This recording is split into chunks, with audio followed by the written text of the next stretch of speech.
Hello and welcome back to the channel. This is David Bianco.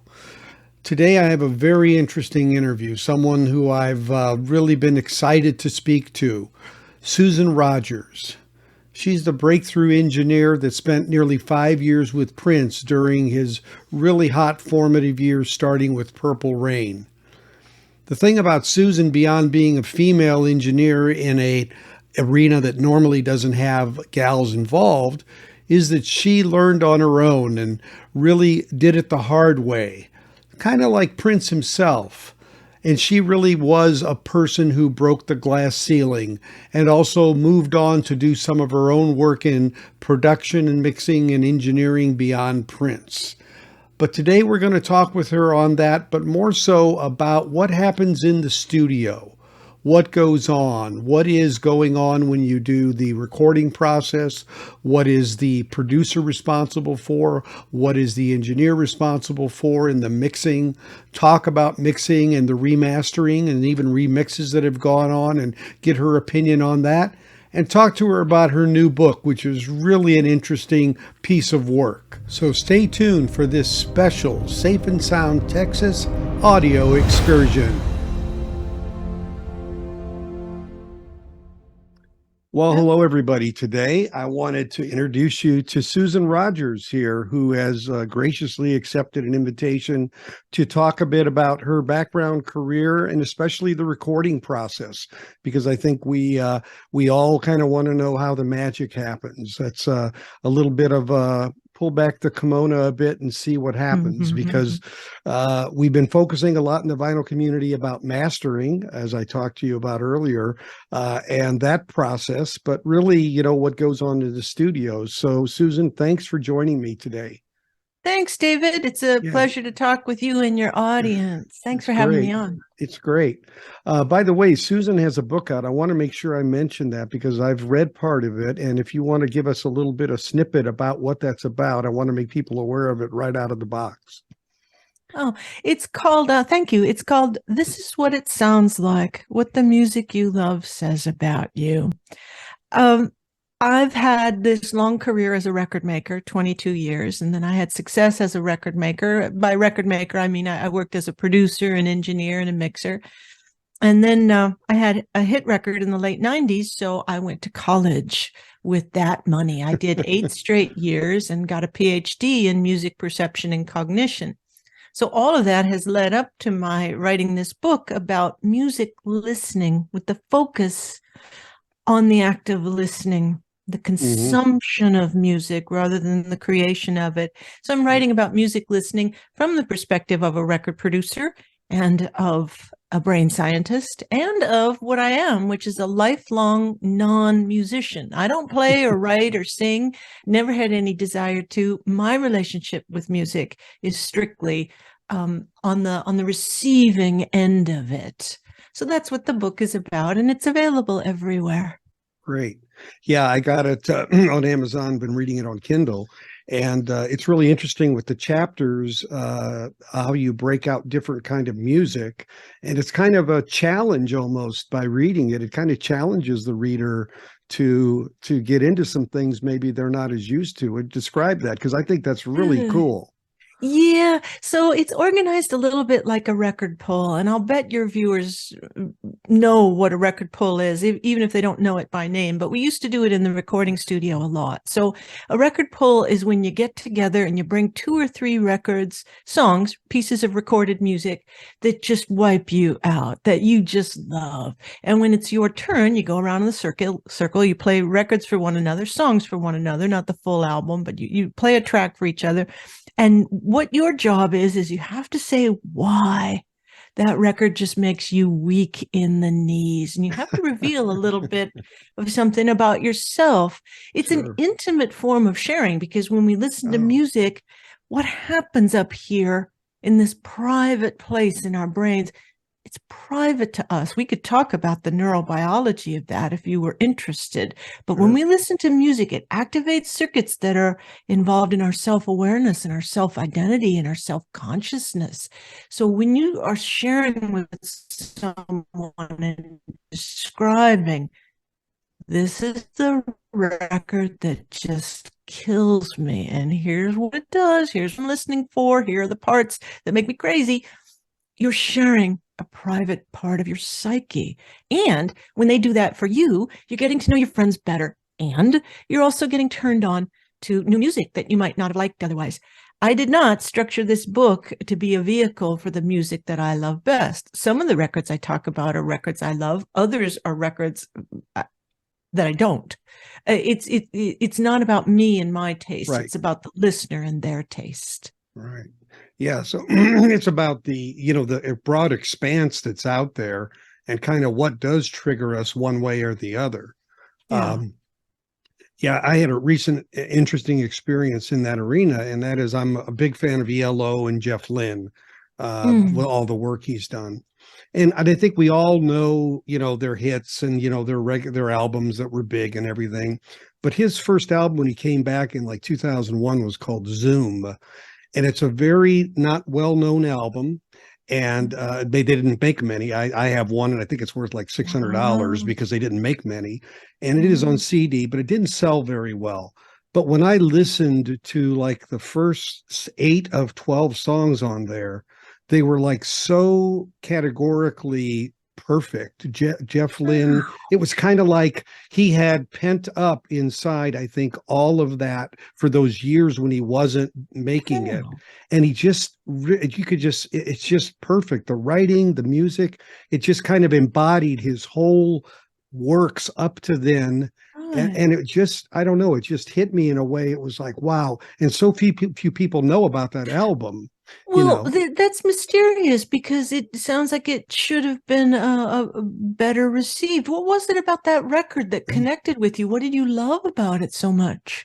It just the warmth of the melodies were so engaging, and they caught me, and the bridges, and just just little pieces of music that just kind of patterns that just were repeated and just had a warmth and like it was almost like, I mean, some of the songs, I say it's like a love letter. It was almost like getting back Jeff Lynne from the grave almost, in the musical grave. I think part of it was just the longing for having him back. And it just, I don't know. And I think it's one of those albums, I take it and I go, because I used to be in radio years ago, I could look at that album. I said, I could pull 6 singles off this easily. That's wild. Now, whether they would be good in 2001 with the way music changes, they would have been good in the 70s and 80s when they were big, but would they be big? I mean, I don't know. One thing I do, I listen to songs from the, oldies, right? And I think to myself, would they ever be popular today? It's probably like, heck no. I don't think they would, really. It's a funny thing, and it's been on my mind lately, that notion of timelessness and what it is about a piece of recorded music that makes it, that time stamps it with the sounds of the era versus being rather timeless. But to say something about Jeff Lynne, the thing about him is he had one of the most distinct sonic signatures in all of music. You can recognize a Jeff Lynne production. So, Petty, I mean, George Harrison, the stylistic elements of a Jeff Lynne record would be something that would be easily categorized. So that's a great segue, because one of the first things I wanted to ask about was, so let's talk about the differences between a producer and an engineer and all. So let's just start as a producer, because what the role is, and you had experience in that. Now, you're the big one that you was it Barenaked Ladies that you had the big. That was a big successful commercial hit. Yeah. So that was the one that funded your college. Yeah. So your college was funded by Barenaked Ladies. Okay, we can say this. Was. I dedicated my doctoral thesis to them because they made it possible. It was the success that we had with that record that made it possible for me to quit my job and go to college. And I entered college as a freshman, so I had to start from the ground up. And at what age was that? I was 44. Okay, I thought, So I loved it. I know, it's great. So a producer is a little bit analogous to a director on a movie. So a producer is, we say, responsible for the behavior of people on a record, whereas the engineer is responsible for the behavior of equipment. So the producer wrangles the raw material, the performers, the songs, the studios. You determine the environment in which this record will be made, and you're overseeing performances. So the producer's on the other side of the control room glass, as T-Bone Burnett, the great producer T-Bone Burnett, would say, following these musicians like a leopard. You need to put your head right in their heads and track the musical gestures that they're making with their hands on their instruments, with their feet, their arms, their legs, their lips. You're tracking those gestures. And as you're tracking those gestures, you're listening from two perspectives. One is the output, the performer's intentionality. Is that singer singing her heart out? Is that bass player truly flirting with you and getting down there in the dirt to generate that bass tone? Is that drummer giving us the feeling of flirtation with that rhythm he's doing right there? So you're there, right there with the musicians, listening in terms of their output, but you're also going back and forth and listening in terms of your own listener profile. Will this work on a record? Will this work for other listeners? Is there anything going on here that is going to cause someone to swoon or fall in love or pay attention? Or is there something that's going to distract people or bore them or turn them off? So the producer is responsible for all of that. On top of that, you're listening for the lyrical content and you're thinking about the marketing of this artist. Did that artist just say something in a song that is going to turn people off, hurt their public reputation?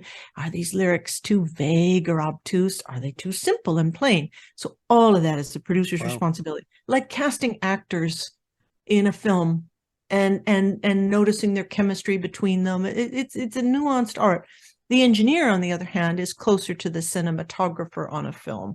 You have to decide as a cinematographer how to frame a shot. And I don't know anything about filmmaking, but I know enough about watching movies to know that if you've got a couple and they're arguing, you can switch back and forth the camera's perspective between her face, his face, her face, his face. Or you can pan back a little further and you can show their relationship to each other and how they use body language in this argument.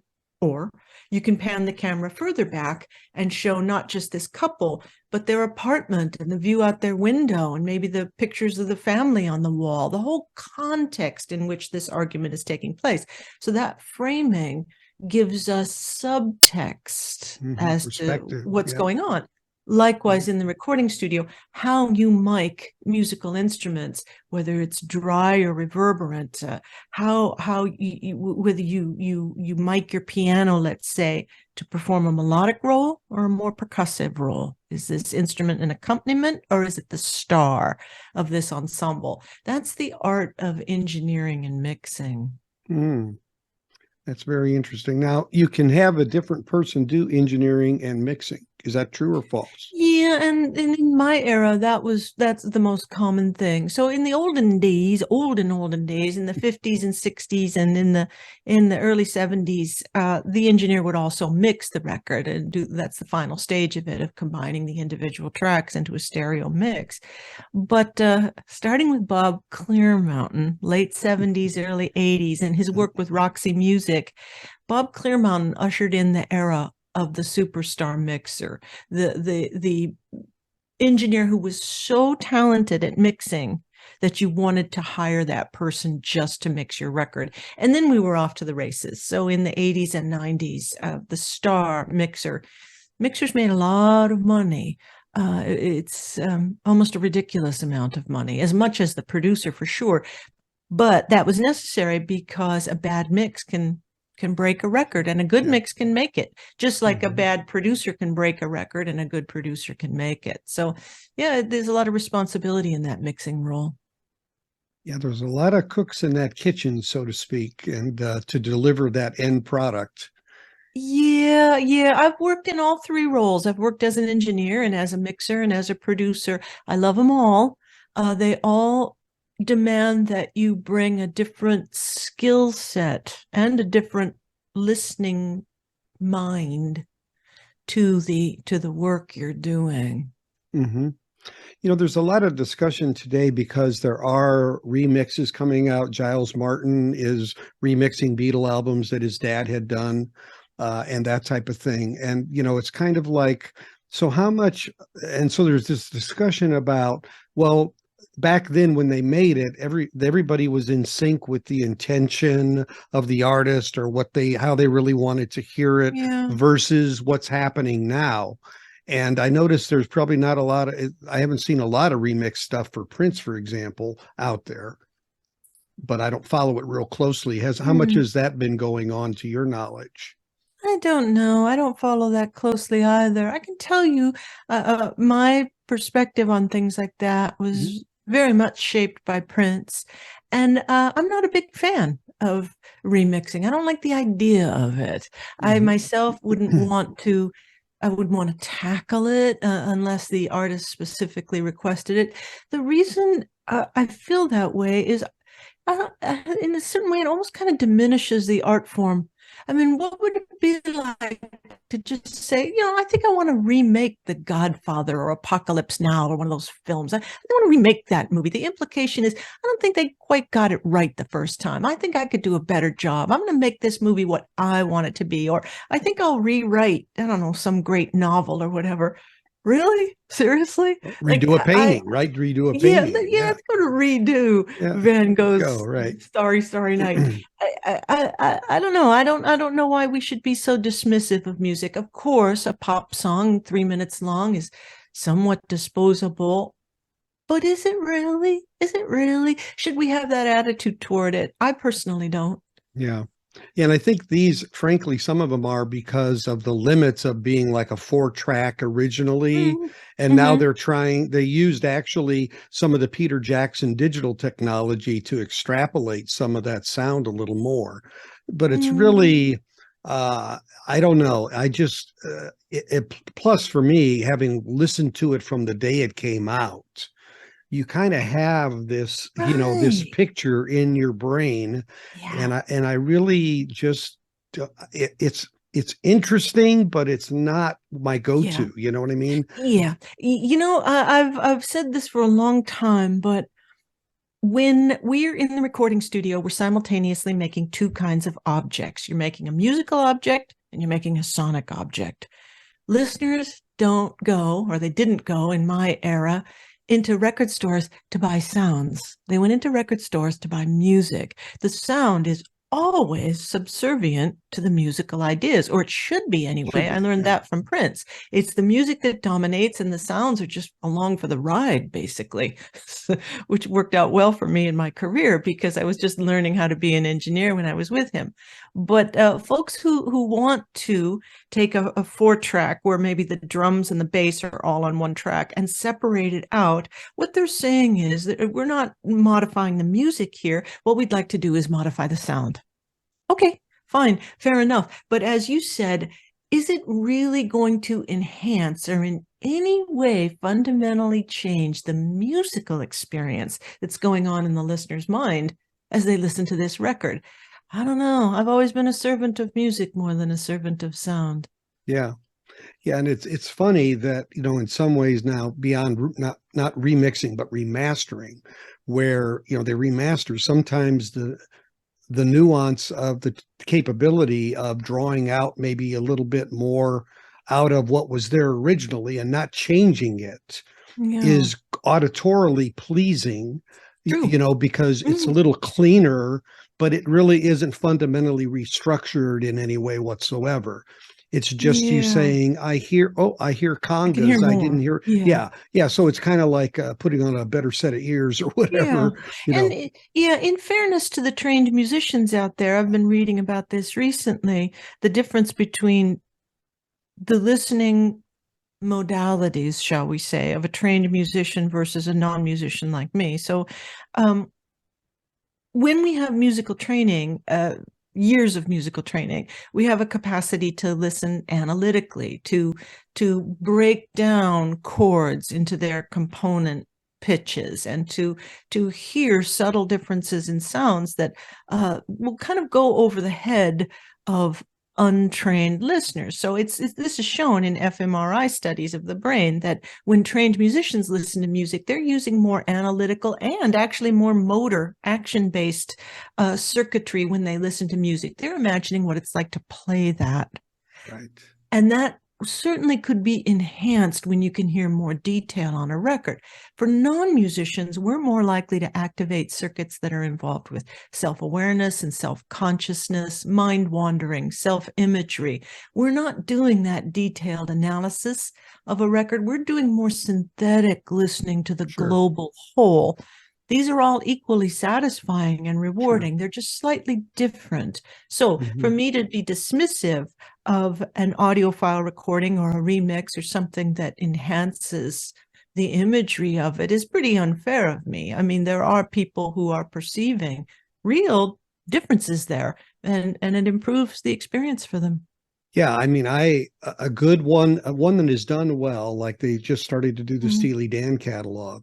I mean, it really brings about a totally enhanced appreciation Yeah. for the musicianship and the workmanship of everybody. I mean, I was looking at like Steely Dan's Gaucho. I was looking at the credits.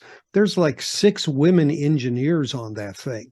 They used a lot of women. I never I didn't know that. realized that. I didn't realize it either, but I use this thing called Discogs, and by album you can register it. And I looked at who all was on it, who mastered it, and all of a Yeah. sudden I started seeing there were like 8 engineers or 9 engineers, and 6 of them were women.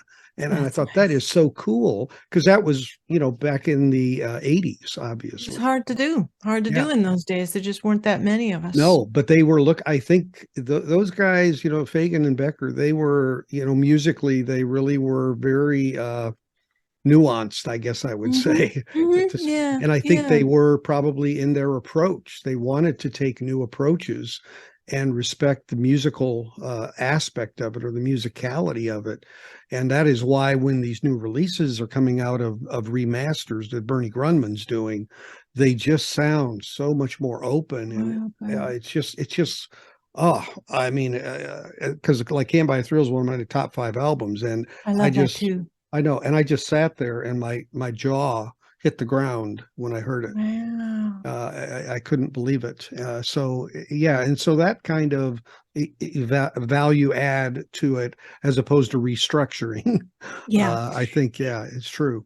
The book I've written about the book I've written describes the listener profile, and it describes at least 7 ways in which we can get a dopaminergic response, a neural treat. We can get a treat from music listening. And this is why most of us have a very eclectic record collection. Sometimes you want to listen for the treat of rhythm, and other times you want to listen for the treat of musical perfection, shall we say, virtuoso performance. And sometimes it's the treat of arranging or writing or style. All of us have different ways in which we can be rewarded from music listening. So yeah, those,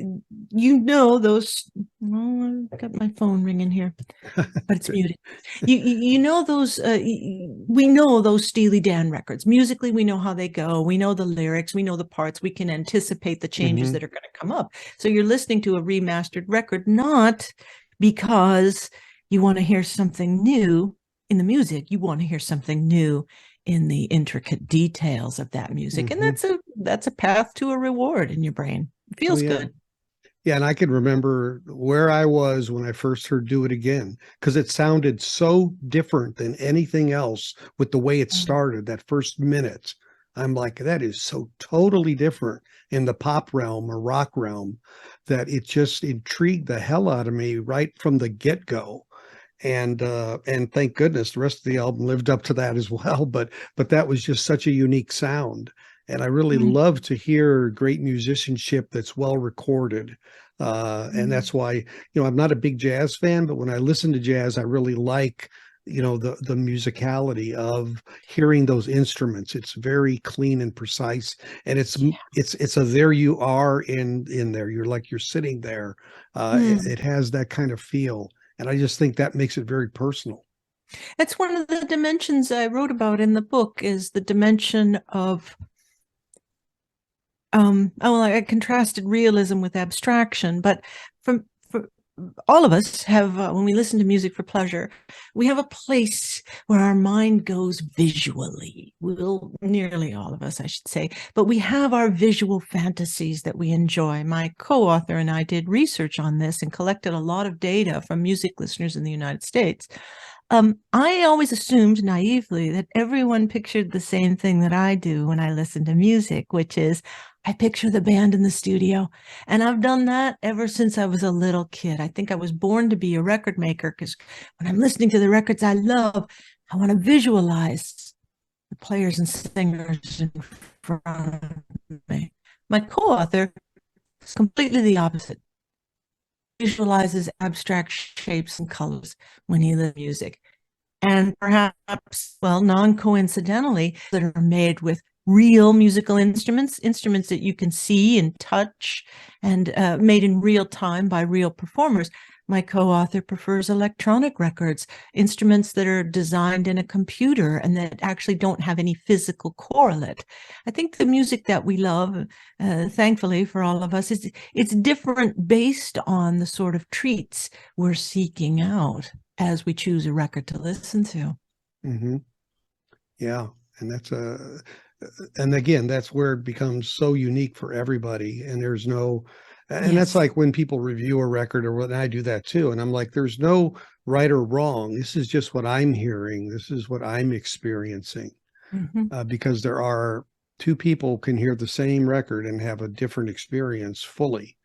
Yeah. And Yeah. that happens a Very lot. true. I always taught my students never to be a music snob, because when someone likes something that you don't like, all they're saying, this works for me. And it's the same in this sense as food or fashion. Your favorite foods may be very different than mine. And who cares? It doesn't matter. It's kind of all the same. And the same thing with fashion. I mean, some of us are conservative and some of us have more bold, eclectic taste. You're just saying, for me, functionally, this works. It's the same thing with music. Yeah. So in the realm of actually then being in the studio, and let's say once we've got the work to a point where we say, yeah, those are good takes, and we're going to start to put this together, from a mixing standpoint. I've always been intrigued with what's involved with the decision making of, what will be in center, what will be left or right, what will be predominant or less predominant in the sound. How does that work? This is a little bit like a couple of other art forms. It's a little bit like casting a play, casting and staging a play. And it's also a little bit like a painting. But let's take the play. So let's say you've got a script for your play, and you've got actors in this play. Now, this play can be an ensemble piece. I saw years ago on Broadway, The Front Page, and that's definitely an ensemble piece. So you got a dozen actors and 10 of them have equally equivalent roles. Sometimes in music, your players are part of an ensemble. There's no one star in this ensemble. Let's say I was listening to Eddie Palmieri recently. There's no one star. What is great about this work is the interaction of all of them. In that case, you're going to light your stage from front to back and side to side such that each actor can capture our attention. Other plays are everything from one-man shows to basically a star with a co-star, and then there's just bit players around the sides. So you're lighting the performance to draw the viewer's attention to the main characters. It's the same thing in making a record. Some pieces are very singer-songwriter dominated, and I want the listener to really pay attention to these words. In a Bob Dylan record, that's what you want to do. You're framing that vocal. But in another kind of record, you might not be. Now, in order to frame a Bob Dylan vocal, the most important instrument is probably going to be his rhythm guitar, because he's establishing the chord progression and the basic rhythm. So we want to frame Bob foremost his lyrics, secondly his acoustic guitar, and then the other things around him are merely adding color and a frame around where we want our spotlight of attention. Working with Prince, however, Prince could not have been more different. Prince once said in the studio, he said, in theory, any instrument on a record should be capable of being the loudest thing in the mix. That was Prince's philosophy of music. He did not do singer-songwriter type stuff, certainly not in the 80s when I was with him. He loved bands, and he loved the idea of a lot of great players getting together and showing off their skills on various instruments. On a Prince record, you didn't just frame his vocal. You couldn't frame anything. You had to let the whole ensemble shine. So in part, it's a philosophy of where you want your listeners' attention to go and what rewards you believe they might be seeking from listening to this particular record. That's a really great way to frame it. Have you ever worked with any artists that like, sometimes people do things that are what I call gimmicky, in the sense that they pan, audio and sometimes it has a place, like Led Zeppelin's Whole Lotta Love, when the thing's going around in a circle, it has a place. But sometimes you'll hear a voice and it's the same voice and it'll go left, right. And it's just like, what are they jumping and running around from one side? Yeah. Have you ever run into that kind of, and where does that come from, do you think? Or maybe you haven't had that experience, but I've always been curious about it. Two answers to that. When I was mixing in the early 90s, I definitely tried out some of that stuff, because with Prince, he led the show. So I didn't have, there weren't too many occasions in which I could experiment with him. But with other artists, I tried a few things in the studio while mixing and quickly realized this is doing nothing, and it feels like a gimmick. I don't have an artistic aesthetic reason for doing this. But the flip side of that was in the early 90s, I made 3 records with the band Geggy Ta. They were a duo signed to David Byrne's label, and Geggy was the now very famous producer Greg Kurstin, known for his work with Adele and Beck and Foo Fighters and Paul McCartney, and Grammy-winning producer. And the Ta at that time is Tommy Jordan. Both of these guys were highly trained musicians. What they were trying to do is explore the parameters of what music is and what you could get away with. On that first record, on grand opening, they employed a technique called hocketing, where you've got a line, a lyrical line. Welcome into the world, spinning a swirl on her soft spot, the fertile slot. It's a girl, let her run the show so we don't rot. And they alternated back and forth between Tommy and Greg saying these words, hocketing. It was my first exposure to it, and it was cool. It was cool, but we had, in that case, we had an aesthetic purpose. It was pushing this boundary of music to explore music, art for art's sake, and see what we could make work. And frankly, I think it worked pretty well. So if there's intentionality behind it, it's cool. But if there's no intentionality other than, I just want to do something cool for cool's sake, then I think it's gimmicky. Yeah, I think Chicago had a song called Dialogue Parts 1 and 2, and they were 2 different perspectives of like the war and political things. And the singers on those had kind of left and right biases a little. So it kind of gave you that perspective of literally left and right. And it was so intentional. And I interviewed Chicago in 77 when I was a DJ, and they said, the producer, William James Gucciero, he saw that vision kind of thing. And so that's when it works. It's great. It does. So that's, and that makes me think of 5.1 and surround sound. I'm glad you brought that up. And I don't work in it, because after I got my Ph.D., I went right to teaching, and I'm a college professor now. So I haven't mixed in 5.1, but I do remember, I'm old enough to remember the era of quad. And I remember when recording studios tore out the back wall in the control room and put in extra speakers, and the solid state Logic console had the front back pan pod, and quad went away just as silently as it arrived. Quad disappeared. It didn't work. In other eras, we've tried having sounds come from behind us, but I can tell you, as a neuroscientist, human beings evolved to be a little bit alarmed by sounds coming from behind us that we can't see. We don't locate sources behind us as well as we locate them in front of us, of course, because our eyes are in front and the shape of our pinnae, our ears, is designed to assist the eyes with interpreting the sound that's coming from the front. So something that's coming from the back is likely to be more, I think, aversive than appetitive or rewarding. And talking to mixers who are working today and are mixing in surround, they say that, yeah, basically the only thing that really works pan to the back is something that is fairly steady state and doesn't change. A keyboard pad or something like that can be just considered like atmosphere or the ocean or wind in the background. That's fine. But anything that's rising and falling, that has dynamics coming from behind you, doesn't tend to be pleasant to most listeners. Yeah, no, I get that. And I have quad albums, I have 5.1, but I tend to sit back more and doing a volume adjustment between them. Okay. So that I get the effect. It's coming at the core more the side, but it's really, you're right, because there are tracks where they distinctly will bring out an instrument. And the Toto 4 and 5.1, there's a lead guitar that they just hard pan right rear, and it just is. It's interesting because you can hear more detail, but it's so over your shoulder distracting, right?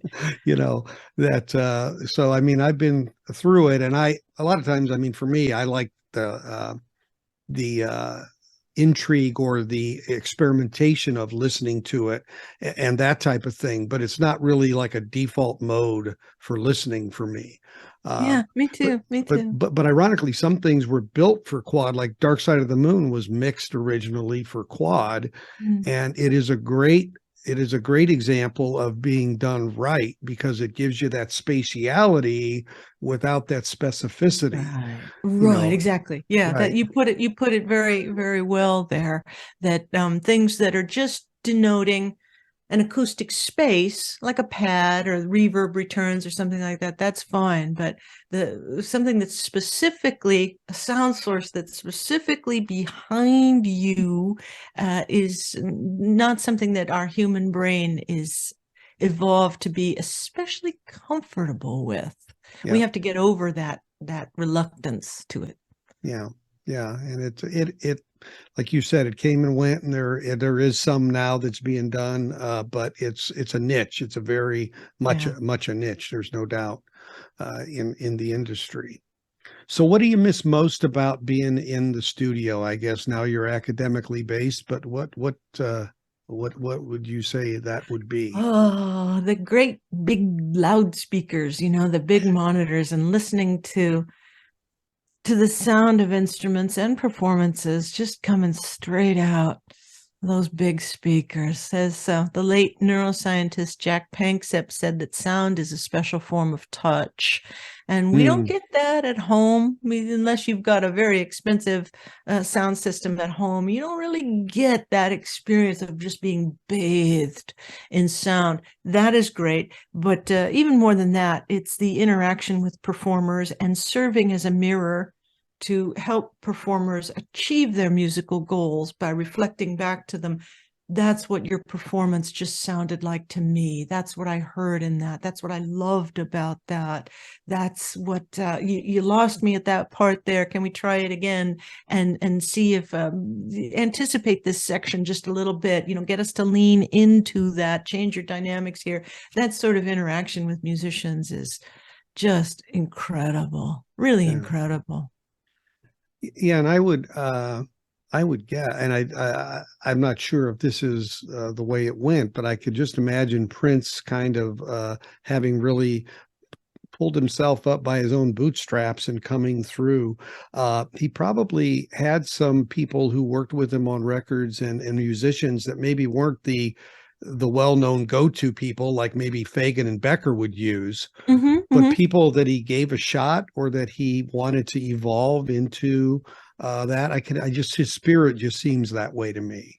Yeah, he was very much homegrown. He liked to take young folks who were talented, bring them into his fold, showcase them, and also help develop their ear and their abilities according to his ear and abilities. Wendy Melvoin is a perfect example. She had her 18th birthday when she was a new hire in Prince's band. She was Wow. on stage celebrating her 18th birthday. She's just a kid, a talented kid, someone who was truly exceptional, but he developed her talents even further.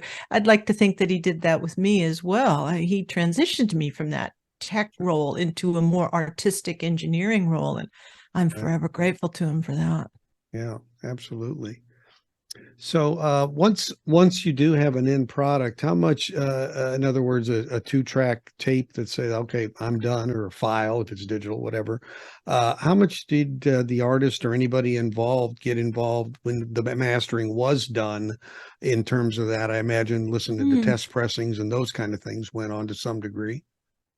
Yeah, it ran the gamut from like Prince actually being present at mastering. When I was with him, he always worked with Bernie Grundman down on Sunset Boulevard, Grundman Mastering, and Prince and I would go and we'd give our thoughts to Bernie. I might say, like on this particular song, the snare is just way too loud. Is there anything you can do, Bernie, to pull that snare down a little bit, EQ it so that we lose some of the body of that snare, or we kind of soaked this one in too much reverb. Can you shave that off a little bit? So Prince would be right there with his instructions.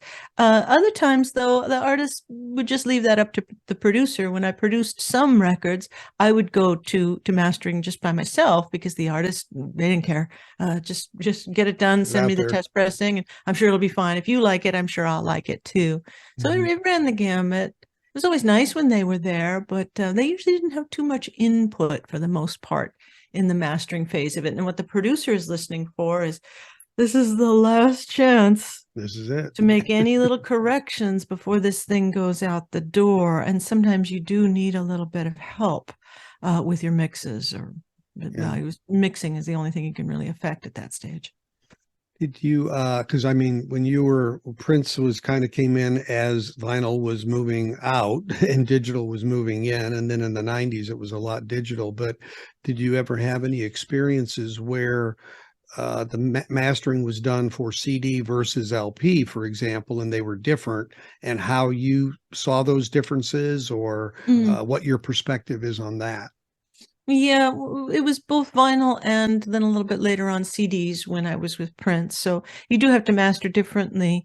For vinyl, of course, you got to be really careful with that low end. If the low end is just too, if it's too much, if there's too much energy in the bass, it's not going to work. So you'd have to Yep. tame that a little bit for your vinyl, and you wouldn't have to worry about it quite as much for CDs. The CD quality is better now than it was in the 80s. Sure. CDs in the 80s would skip. And that was really frustrating because there'll be flaws in the manufacturing process. Yeah. Error But yeah, correction. Yeah. yeah, it was mastered a little bit differently. You mentioned earlier that transition from analog to digital, and that was big one, a Mm. big one for every recording engineer. So um, analog tape anyway is analogous to film. In film, you open up the aperture of the camera and photons of light saturate the film stock. And when you look at something that's been captured on film, it's beautiful to watch how the light softly transitions into the shadow. Light and shadow just have this beautiful blend between the two of them. It's quite lovely on film because of the way light is soaking into differentially the film stock. But on digital video, dink, dink, dink, it's projecting at you. It's a pixel that's bink, poking at you. Mhm. And likewise in digital audio, there is no smooth, uninterrupted transition from signal to noise. It's signal until the least significant bit is like, hell, we're out of here. And then there's no noise floor. So the tail end of your cymbals, the tail end of your reverbs disappear into nothingness. And what that gives you is just like digital video, it gives you sharp contrast, saturated colors, cool, cool, cool. It's all nice. You get precision, you get high resolution, but you lose the smearing of the spectrum that happens in analog land. On analog tape, your colors are smearing a little bit, and to some extent with vinyl as well. That noise floor right there. The signal, there's the noise floor. You know where the boundary is. In digital, floor. So in listening to CDs, we had to get acclimated to listening to a form of clarity and an absence of distortions that we'd always kind of counted on. Mm-hmm. Did it affect then your perspective of on the recording end of it?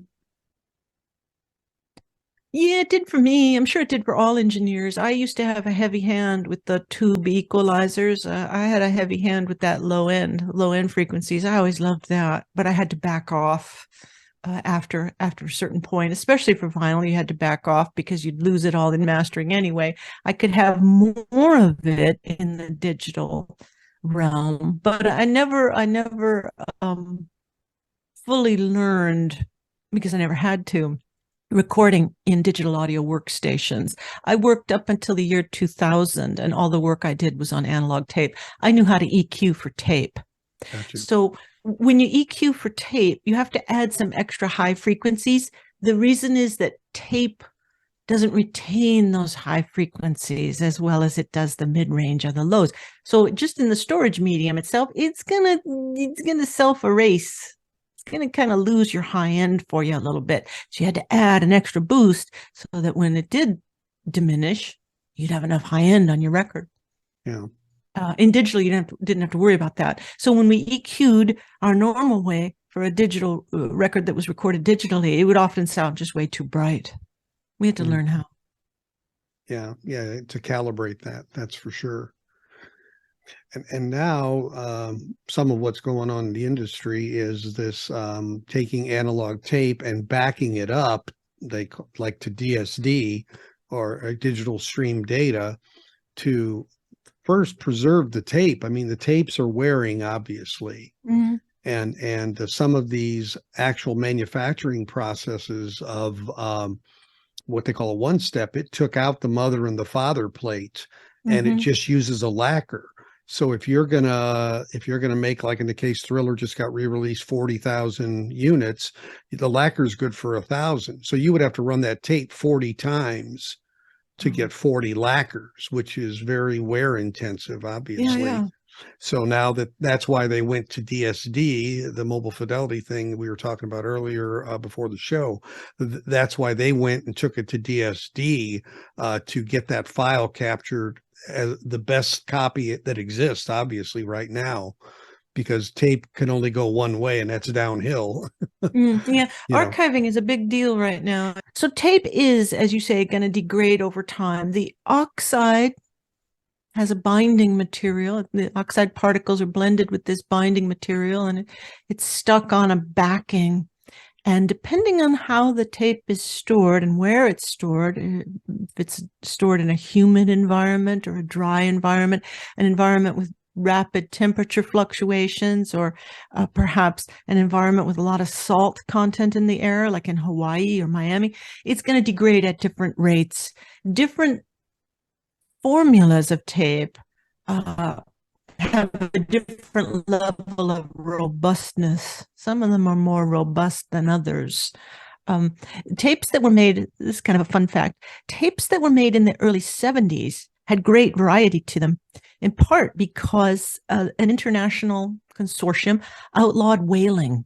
Right. Whale oil used to be used in some of the glue that was in tape, and when they said no more whale oil products, tape manufacturers had to scramble to find adhesives that would work, and some of them worked better than others. That's right. Yeah, because with whale oil, that was a very good solution, and it worked for so many decades. But you're right, that interruption created certain different formulas then, and certain brands and formulations worked and others didn't. And we see it now later. Yeah, I'm told by my friend Andrew down in Miami who does archiving. He says Scotch tape is holding up pretty well. Ampex tape, he always has to bake it. And then, as you said earlier, you usually get one run. You bake it, you get one pass on a tape machine. So you better not mispatch any of your signal routing because you have one play to get from this tape to a digital storage medium. Digital storage mediums, however, they're going to have issues as well. Software goes out of date, computers crash, and once once those bits are scrambled, it's gone. So we have to really know what we're doing when we're storing things digitally as well as analog. Yeah, it was even I read a recording recently that they made, and they had the azimuth set wrong, and when they put it to digital archive, somebody who knew it really well listened to it and said, "What happened?" And they said, "Did you set the azimuth the way it?" And the guy went, "Oh no." That's a shame. Yeah. That's a So shame. that's the thing about analog is there's a devil's in the details, right? With a lot of those things, of course. But that is, it is happening more and more, and it's just a reality of time. There's no way around the physical nature of that. There's a fellow, the late John Stevens, who made the world-renowned Stevens tape machine. He said at dinner once, he said, "There's only one way to preserve something in a way that it won't decay." And we asked him, "What's that?" And he said, "Stone tablets." Stone tablets will last thousands of years. Yeah. Nothing else does. Right. And thus, that's why the 10 Commandments were put on there, I guess, just to prove a Make point. sure they last. Yeah. Very subtle, right? Very subtle. Yeah. Well, that's great. What adventures do you have coming up in your future? What's going on besides your educational work and, of course, your book? So it's so wonderful. I just recently became semi-retired and I moved to the country. I'm out here in Cairo, New York, and a scientist friend of mine sent me an empirical research report that showed that Cairo, New York is the site of the world's oldest tree fossils.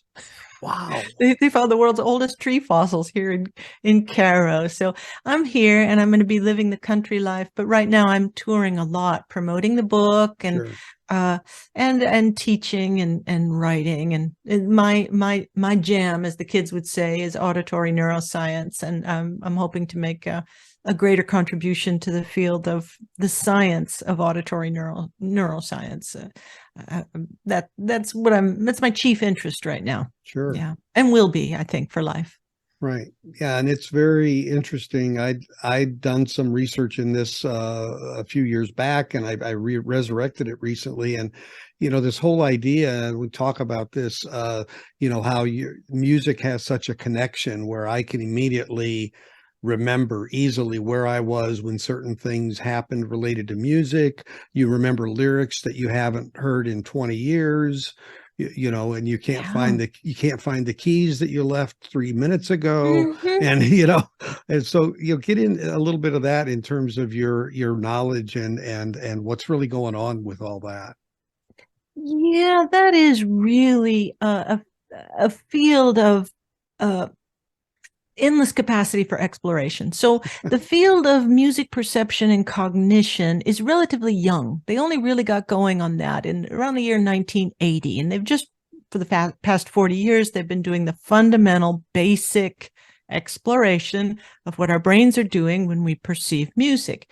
And then they branched off and began differentiating between musicians and non-musicians when we perceive music. And we know a lot about that now. And by the way, when I use the term musician, I'm talking about that the way that scientists do, meaning someone who's had 5 or more years of formal musical training beginning in childhood. That's a musician's brain, which is different from the actual practice of music, which you can start at any age. So anyway, the next frontier now is individual differences. So now we're really getting into the weeds of how our brains get rewards from music listening. And there's a great many ways that we can experience this. There's the social status of saying, I like this band and not that band. Not to mention there's the other sorts of attentional rewards and and cognitive and perceptual rewards and sensation rewards, and many different ways that we can be rewarded from listening to music and find music attractive. That's a field that's just now starting to get attention, and I'd like to think I made a contribution to it with condensing things I learned in grad school all into this one book. Right. Yeah, I had interviewed the other day and released a video yesterday of a company, not a company, it's actually a nonprofit called Spin the Spectrum. And it is helping autistic kids by the synergy of this speech language therapist and this DJ. And they are taking these and they are helping grow these kids that have been in a shell, and their motor skills are improving because of their ability to do these things and make connections. And I'm sure their brains are just firing in a lot of places that, maybe been a little bit soft over time. And the parents are saying the kid's talking now, the kid's doing this, they have coordination, they have, and it's like, my gosh, that is, and so for me, being a music person, that to me, the value of music and the value, it just took two people with enough love to, really focus on that. Because working with special needs, I have a Down syndrome kid that's 22. I know it takes a special kind of person to deal with that. But boy, you talk about kids coming out of their shells, and it's just, and I think they want to start this program, further beyond Dallas. But again, it does take the right people, but it is such a great example of what can be done and the power that's there. And I thought I wanted to mention it to you because I just thought, wow, it's a great combination of that. So when we talk about many musical behaviors, including sight reading and freestyle rap and things like that, as being a whole brain workout, because so many regions of the brain get activated when we're engaged in musical behaviors. Humans have these really thick bidirectional tracks between our auditory processing regions right above our ears and our motor regions right at the top of the head here. So listening to music causes certain brain oscillations to synchronize. And when our brains are in sync with an external stimulus, like a musical groove, let's say, that helps focus your attention, and it helps focus your anticipation of when certain words like rhymes are likely to arrive and when that downbeat is going to come. So for young brains that have trouble with verbalizing here in that auditory cortex, one way to help them verbalize is to add a motor component to that, add a rhythm to it, and get them to anticipate on this beat is when you'll say this word, or on this beat is when you'll hear that word. This works in melodic intonation therapy for folks who've had damage to the right hemisphere here in the temporal region, brain damage. It works for stroke patients and people with Parkinson's who can be given rhythmic therapy in order to synchronize their bodies, their movements to a simple beat. That helps harness that basal ganglia and that system that is struggling a little bit with the regular neural pulses that it needs in order to be able to walk with an evenly paced gait. You put it to music and that can help with that. Stroke patients are being taught how to play drums because it engages left and right arm, left and right leg. And that's a really good therapeutic treatment for a brain that's suffered some organizational damage. Mm-hmm. Yeah. It's the power of that is endless. And as you said, a lot of this is relatively new. And it's, I mean, it's like when the Wii came out, a lot of nursing homes and places have those because it's easy to use and it keeps your motion, and it's just amazing how some of these technologies properly leveraged can really add value to humanity in ways that we really maybe hadn't thought possible or thought as something that would apply. Now, interesting, something I just read, a recent paper, well, it's not a recent paper, came out in 2007, but it's recent to me because I just discovered it. Memory for poetry is more robust than memory for prose, and it is thought it's because of the rhythm. Poetry, just like music, has regular rhythmic stresses, and there's something about the regularity of a musical signal, or when it's put to poetry, that assists with memorization, which is why a lot of folks with advanced dementia who can't remember the names of their kids will remember the words to a song. There's that rhythm that's involved. So music listening is not only enjoyable, but it is in some ways very good for us. And it improves our mood. That's been well demonstrated. Yeah, for sure. Yeah. Yeah, it's a go-to, right? There's definitely times when we need that, and even music and lyrics, which is poetry, I guess, to a certain degree. Yeah. They have the ability to create something you can relate to at the moment, even when it isn't positive, and puts a perspective on things, but also the ability to grow out of an issue or problem because of something that is positive to you, that brings back memories that are really strong and positive. So that's, I've thought about doing something. I was going to ask you, I was curious about this. I had this thought about in nursing homes, going to nursing homes and trying to discover what music they might recall and play it for them, and make it available to them and let them tell a story related to the music, because I think there's a lot of that, I say trapped in there, but a lot of that isn't out. And it would be a way to really, I don't know why I just felt a calling to that recently. That's nice. Yeah. It's a little bit, you can almost encourage people or invite them to participate in a record poll, as we talked about when we began talking.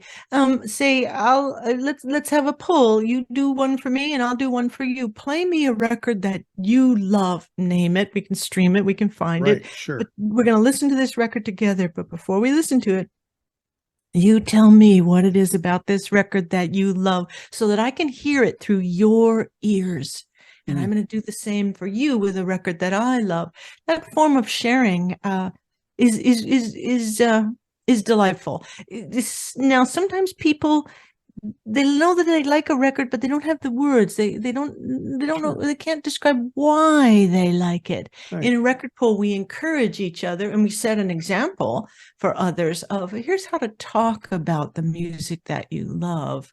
That's a generous gift, I think. Yeah, and sometimes it's a matter of the way it made you feel. There's certain songs that when I hear them, it reminds me of my mother because she loved those songs, for example. And even if I didn't like them, I still, you say Tom Jones and I think of my mother, because that's great. Or Engelbert Humperdinck or whoever was, big at the time. And then she'd like some really off the wall, like Georgie Baker selection, Little Green Bag in '68, which is, I remember that. Yeah. I heard that in a long time. Yeah, I know. So it's like, but it just creates that connectivity that is just so good. So I think maybe subconsciously I've been thinking about this because I've read the section of your book about the record poll, and I saw on one of the channels a lady who wanted to go into Broadway, and she could never make it, but she took her voice to nursing homes now and performs there. Great. And I think that's really great that people can take their take that innate need that they have and get value out of it to others. It's just it's a beautiful way to communicate. When we add pitches and pitch contour and dynamics and rhythm to words, we're adding a deeper emotional connection to those words that we're conveying to someone else. Yeah. It's just it's a gift that I think us in the vinyl community, I always say we a lot of times when you're an audiophile, you're really self-immersive, if you know what I mean. Yeah, you're sitting down and just enjoying it, and that's fine. But there also is this part of music that you want to give back, and we do a thing called VCLT, which is love therapy, it's vinyl community love therapy, where you actually send records to people that's just awesome. out of the blue. which I will do for you as well, because I really that's just a great way to share and create that connection. So Really it is. happens in the community. So great. Well, so you're going to be looking up fossils, I guess. That was interesting to hear. I gotta find where these tree fossils are, because I want to see that. But yeah, I'm looking at the clock here. I'm Yep, giving a lecture sure. to a college in about 20 minutes. No So problem. yeah, I'm gonna I have to really leave off. sure. Well, I appreciate you taking the time. I really wanted to try to ask some different questions and different approaches. Your work with Prince is well documented. There's plenty of interviews on YouTube about it, and I thought maybe we could just kind of look a little more from your professional producing and engineering and Thanks. mixing, because I think that's certainly our community is very interested in that, and I am. So again, I thank Yeah. you tremendously for your time, and I really hope you have a great holiday Thank season. you. And to your vinyl community, I share your love. I share your love for that art form. We started by talking about the introduction of digital mastering Yes. in the making of vinyl records. I stand by, I think, what I said earlier. It's theoretical, and in theory I can understand why you would want a pure analog stream, which is certainly possible in mastering houses today. It's not absolutely necessary to go to digital, but when you go to digital at that stage, it can help to remove impurities, and it can actually help the process to make the final record a little bit more clear and just a better listening experience for you. So certainly the aim is not to degrade the thing that you love. The aim is to enhance the thing that you love. And it's that love that matters the most. And it's funny you say that, because we found out this digital step was in, and it's been in since like 2011.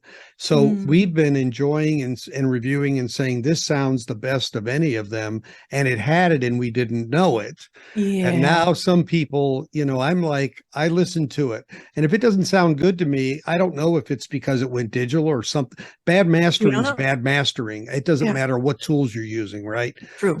So for me, it's like it either rings to you or it doesn't, and that's the end game. So I always try to tell people, look, tape has its limits, tape has its life limits. We're all getting older, we're just tapes walking around and losing our oxide. But we are warmer. And, yes. Yeah. we're warmer. All right. Well, Yes.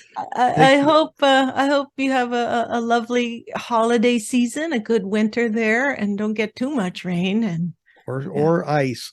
Ice is the problem here. Yeah. It's really nice talking with you. So again, I want to thank Susan Rogers for taking the time to talk to me and to give us a little better idea of what goes on in the studio and how she does the craft that we call producing, engineering, mixing, what goes on. And then even her capabilities now that she's got her Ph.D. in terms of going deeper into the listening and the cognitive side of this neuroscience related to music and auditory sensory perception. I think it's just really something that really tells a big story about the relationship between music and human beings. And it really peels back some of the layers of the onion for me to be able to understand why, after 60 years or so of listening to and collecting music, it has such a connection over all these years. So if you like this, I'd appreciate it if you subscribe to the channel. If you haven't already, click on the black bell for subscriptions and you'll get notified. If you like the video, a comment, or any other input that you would like to have, I'd love to hear from you. So for now, as always, thank you for joining me today, and we'll see you next time at the Safe and Sound Texas Audio Excursion.